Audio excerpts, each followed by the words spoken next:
So ayun mga ka-farmer, no, magandang araw sa inyo, no. So ayan, no, makikita po natin dito sa ating pinapagawang bahay ngayon. Meron na po siyang window. So ayan po, may window na po ang ating kubo. Yan siya. So sliding window po siya mga ka-farmer.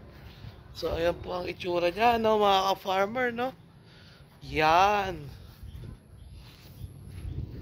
Ayan. So ayan mga ka-farmer, may window na siya. Tapos kumpleto na, okay na yung bubong. Pagpalitada na dito mga ka-farmer.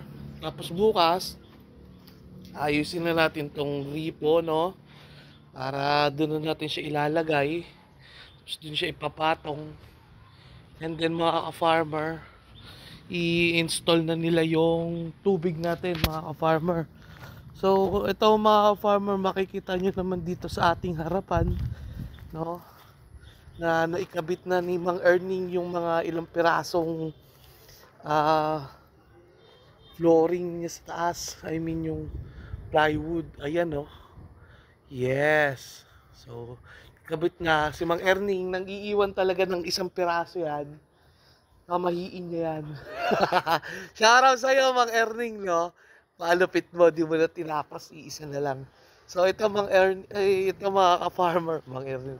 Mga ka-farmer, okay na itong ginawa naming septic tank. So ito yung aming septic tank ng mga ka-farmer. So ayan. Yan. Tapos ito po yung installation niya.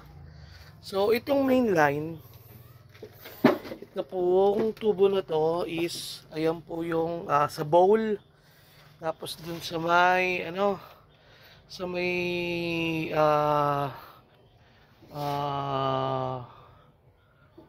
hindi. Yun yung sa may bowl, tapos ayun yung sa may, yung hugasan ng kamay. And then, ito naman, ito yung sa may bathtub. Tapos yung isa, ay na may sa may floor drainage. Tapos ito na yung pasingawan niya mga ka-farmer, no? So, napakagaling lang gumawa. Tapos ganito itsura niya. So, yan lang, magtatapon, tapos sisip-sipin, no? Pero papasarado natin yan para maganda na may itsura. And then, ito yung finished product ng ating septic tank. Mataas po, naka-klibe po yan pag ganon. Tapos sa loob naman, finished na siya. So ito, papakita ko sa inyo yung loob mga ka-farmer, no. So ito yung bathtub, i-install nila yan bukas. And then, ay Diyos ko. And then pagka-install, dito po yung bathtub, no, mga ka-farmer. Nakabit. Tapos dito yung shower. Ito naman, floor drainage. Ito naman po yung laboratory. Tapos andito po yung inidoro. Tapos ito naman po yung floor drainage ulit, no, mga ka-farmer. So ayan, nasimentohan na po yan. Tapos tong gilid ko sa tabi ng bathtub, lalagyan natin yan ng mga plants. So, ayan, no. Tinapalan na ng tinapalan kasi masyado siyang makapal. So bukas tapos na yan mga ka-farmer. So ito nga pala yung aming nabili na inidoro Rovda, made in China. So ginagarantisado daw po nilang hindi yan second hand. So ayan po ay brand new. Tapos ito po yung itsura niya ng aming opisina. Yan. So ayan, o, na-install na po ang ating window. Yan, o. Napakalupit naman ng gumawa nito. Shoutout sa iyo, Kuya Al. So ayan, tirahin na nila yan. Tapos ayusin na yung CR, palitada. Tapos lalagyan na natin siya ng abang na para sa kuryente, no, mga ka-farmer.